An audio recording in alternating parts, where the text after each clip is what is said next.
Kama tujuavyo kwamba waumini wa dini ya Kiislamu duniani kote wapo katika kipindi cha mfungo wa mwezi mtukufu wa Ramadhani, ambapo baada ya kuhitimisha mfungo huo utafuatiwa na sikukuu ya Eid al-Fitr ambayo inatarajiwa kufanyika tarehe 31 mwezi Machi mwaka 2025 ama tarehe 1 mwezi Aprili mwaka 2025, kutegemea na mwandamo wa mwezi.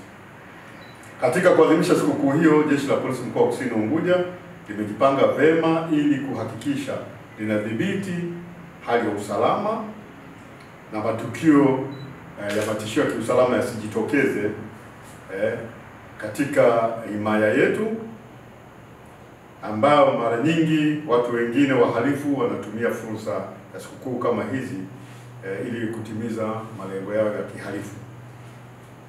Hivyo basi, Jeshi la Polisi mkoa wa Kusini Unguja limejipanga kuimarisha ulinzi katika viwanja vyote vya sikukuu ambako watoto wataenda kusherehekea, lakini imeimarisha doria mitaani, maeneo ya fukwe za bahari na kumbi za starehe ili kuhakikisha wananchi wanasherehekea sikukuu hiyo kwa hali ya amani na utulivu. Aidha, Jeshi la Polisi mkoa wa Kusini Unguja linawasihi wazazi na walezi kutowaachia watoto kwenda kwenye viwanja vya sikukuu wakiwa bila uangalizi wa watu wazima ama walezi ama wazazi wao wenyewe, lakini pia kutowavisha vidani vya thamani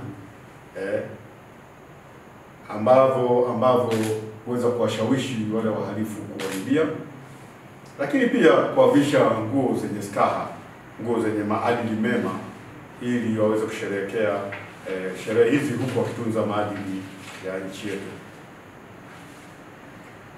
Pia tunawakumbusha kwenye makazi ama kwenye nyumba za kuishi, watu wanapokwenda kwenye sherehe lazima wahakikishe nyumba ziko zimefungwa vizuri, na ikiwezekana kuacha mtu mmoja ama wawili kwa ajili ya uangalizi ili kuondoa fursa ya wahalifu kwenda kuvunja majumba na kuiba. Kwa upande wa usalama barabarani, Jeshi la Polisi limejipanga vizuri kudhibiti mienendo ya vyombo vyote vitakavyotumia barabara ili kuepusha ajali. Lakini pia tunatoa wito kwa wananchi waendeshe vyombo vya barabarani au vyombo vya maringi mawili, magari, huku wakifuata sheria na kanuni za usalama barabarani ili kulinda maisha yao na maisha ya watu wengine.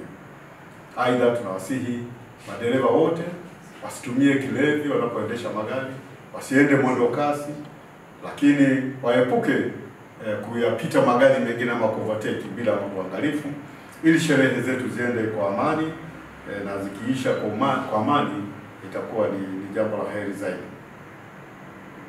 Na wananchi kwa ujumla muendelee kutoa taarifa juu ya uhalifu na wahalifu.